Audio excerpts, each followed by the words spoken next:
Jerome Jerry Siegel was born October 17th, 1914, and lived until January 28th, 1996. He was the American co-creator, along with Joe Shuster, of Superman, the first of the great comic book superheroes and one of the most recognizable characters of the 20th century. In 1929, Siegel published what might have been the first science fiction fanzine ever, called Cosmic Stories, when he was only 15 years old, which he produced with a manual typewriter and advertised in the classified section of Science Wonder Stories. Joseph Joe Shuster, born July 10th, 1914, lived until July 30th, 1992. He was a Canadian-born, American comic book artist best known for co-creating the DC Comics character Superman with writer Jerry Siegel. In Action Comics #1, Shuster was involved in a number of legal battles over ownership of the Superman character. Eventually, his comic book career after Superman was relatively unsuccessful, and by the mid-70s, had left the field completely due to partial blindness.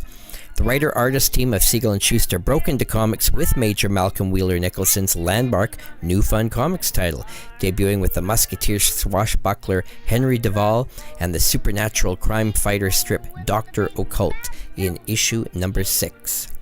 New Fun Comics number 6, dated October 1935, featured Oswald the Rabbit returning in a story written and drawn by John Lindermeyer.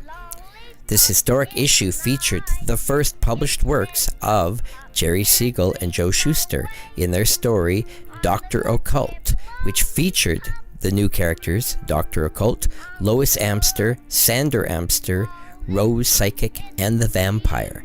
And the story basically was Dr. Occult and his partner Rose attempt to stop a vampire from attacking the Amsters. This one-page story was an adventure, fantasy, supernatural story, and would show the way that DC would start to move forward. The issue also gave us another Jerry Siegel and Joe Shuster story.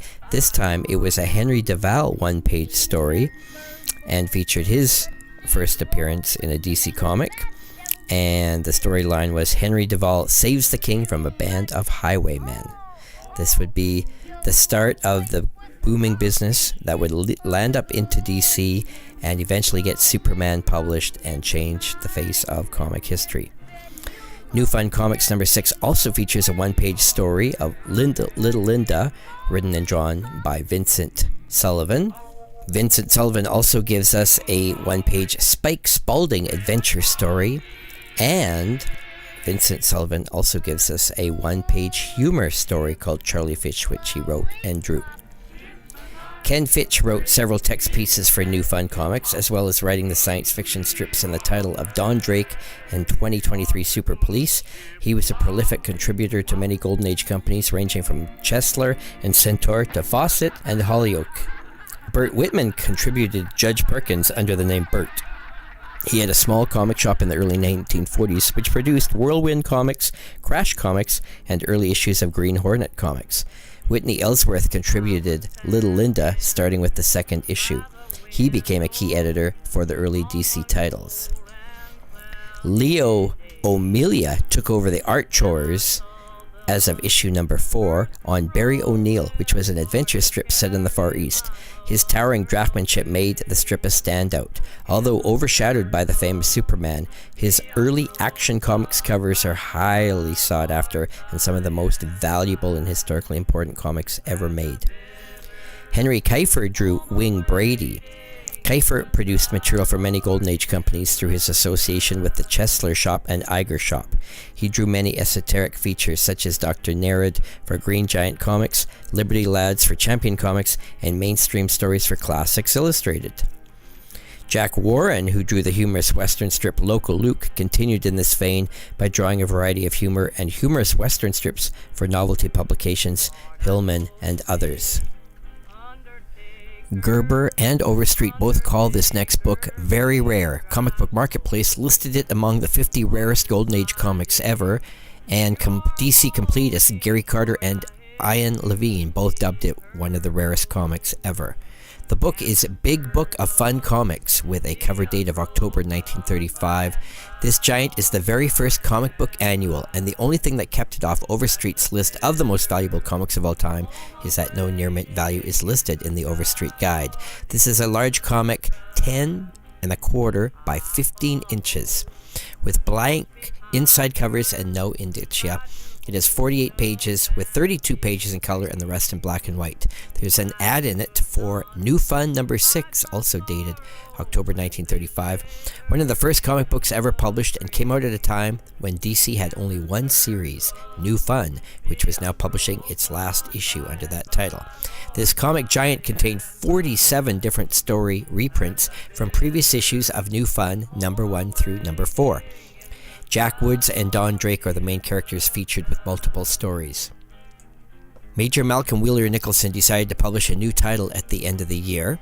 This one called New Comics, starting with a number 1 issue, December 1935, and again it featured all new material. Among the artists whose work featured in here was Walt Kelly, Sheldon Mayer, and Vincent Sullivan. All three would be important to the development of comics.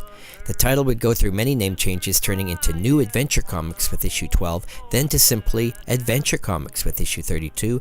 Like New Fun, the title went through a period of volume 2 with new numbering, starting with New Adventure Comics number 1, then New Adventure volume 3 number 1, and stopping with volume 3 number 2, before returning to number 2, continuing its original numbering run.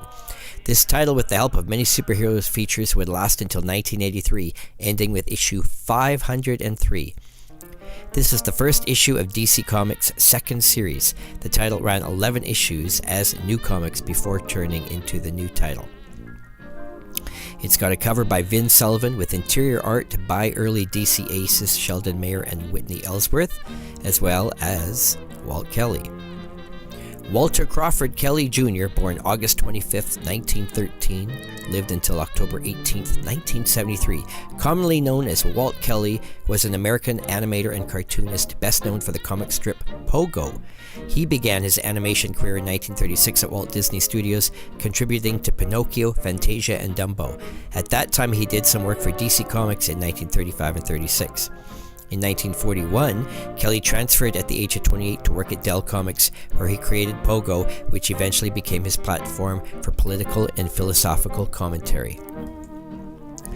New Comics number 1 has many interesting features, such as the cover story Jibby Jones, written and drawn by Vincent Sullivan. Walt Kelly gave us Gulliver's Travels, a 2-page story adapted from the Jonathan Swift classic book. And Sheldon Mayer debuted at DC with a science fiction title called Strange Adventures of Mr. Weed, a 4-page science fiction story.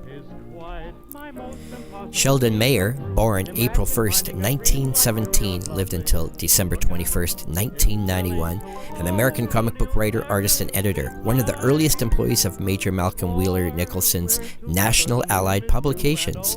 Mayer produced almost all of his comics work for the company that would become known as DC Comics.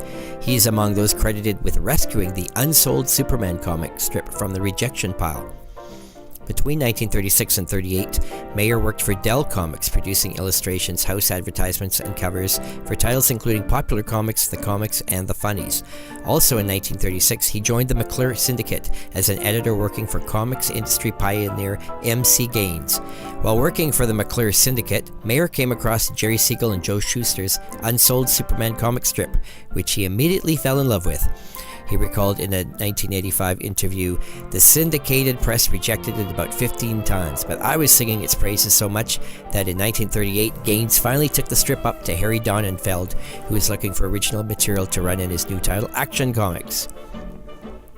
Action Comics editor Vince Sullivan is also among those credited with discovering Superman. Sheldon Mayer retired from editing in 1948 to devote himself full-time to cartooning. He began to write and draw a number of humor comics for National, including the features The Three Musketeers, Leave It to Binky, a teenage humor book, and Sugar and Spike. This proved to be one of his longest-lasting strips, starring two babies who could communicate in baby talk that adults could not understand. Mayer even signed the stories he drew, something rare at national periodical publications in the late 50s when Sugar and Spike debuted.